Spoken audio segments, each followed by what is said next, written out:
hopefully everyone can see this okay, and let's get after it.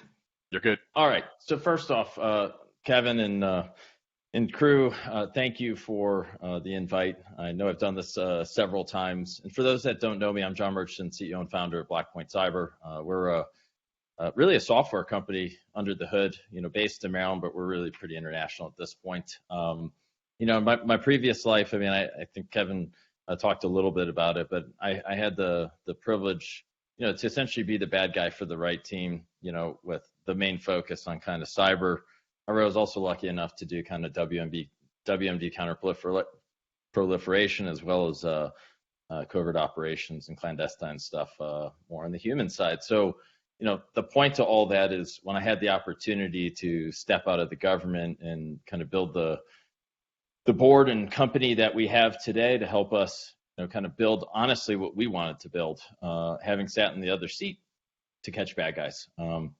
It's been incredibly rewarding on the defensive side. In the commercial sector, we have a lot of action, daily action now, and doing live responses. And so I want to get into this a little bit. So, one of the things we notice in working in the MSP space is, I think a lot of folks have talked, there's a lot of cybersecurity companies, there's a lot of technologies, there's a lot of acronyms, and it's a little bit hard to separate, what's real from, what has good marketing. But the common things I see over and over again is, questions of like, what should be in my cybersecurity stack, right? I do think it's really, really important. It's 2023. Most companies can't operate without a functioning IT network as an MSP to have a security first approach that's standardized and baked into your go-to-market motion. The other thing we have is, what should I charge? How should I price and package? Should I upsell?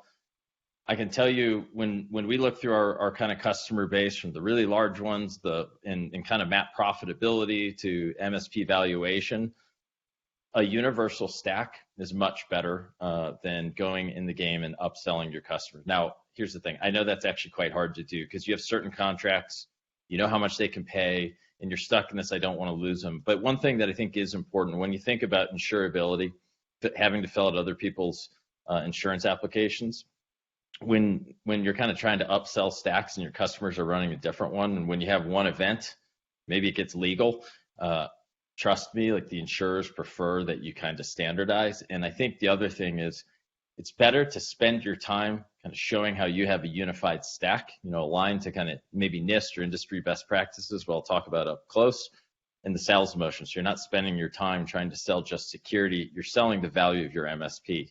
And so, these are some of the common questions. And so before, kind of talk about what we do, I think it's really important, to kind of look at these kind of 4 or 5 core pillars of NIST, right? I have to speed up here because there's not a lot of time, but you need something to do asset identification. That's your RMM, vulnerability management. Hardening, literally throw almost every compliance framework away, if you ask me, and use the Center for Internet Security.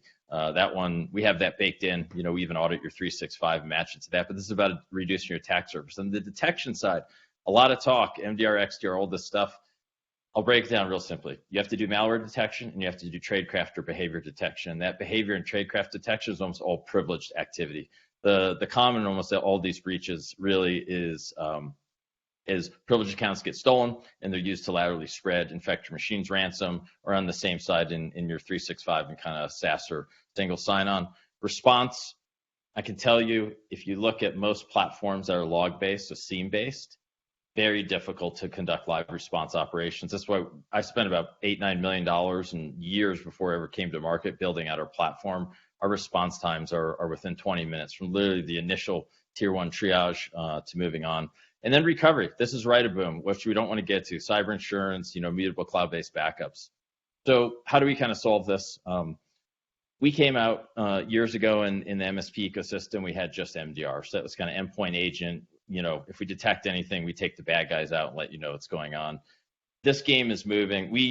MSP drives all of our go-to-market motion.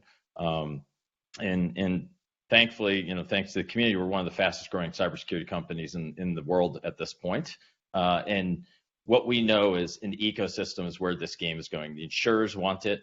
And our game is, if we can add more products for this, we've never raised our prices since we came out with MDR.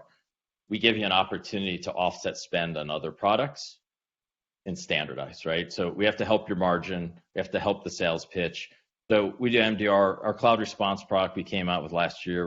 We were the first company to do actual live responses in the 365 environment with our folks. It all comes into a central location. Your on-prem and remote workers are all live network mapped. We integrate with, of course, MDE, which is formerly ATP Defender, but we do SentinelOne and Cylance and Sophos and a whole host of other EDRs that work right with our agents.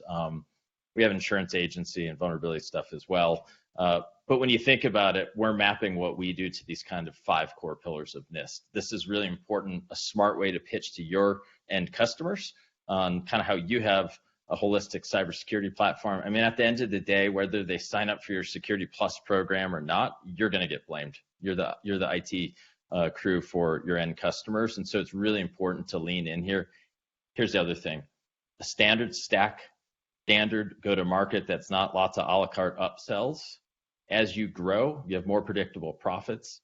If you ever decide to exit in the future, those MSPs get higher multiples on revenue, higher valuations. It's really, really important to not only think this efficacy is built in, it has to be, really good. I do think we have the highest or best track record, most efficacy in this game.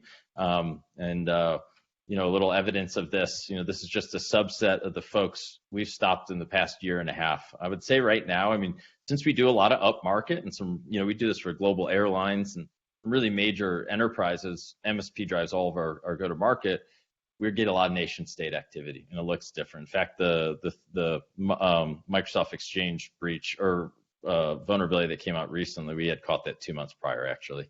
One of the ways we stay ahead of the game, because I know I'm just about out of time, is we run a full-time, obviously 24/7 threat operations center, but we also run a full-time adversary pursuit group, which is essentially our skunkworks.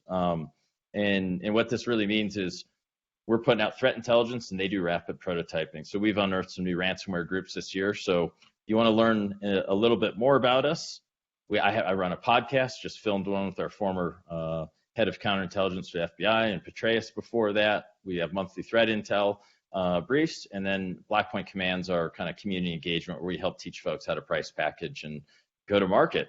And with that, I think I'm done, Kevin.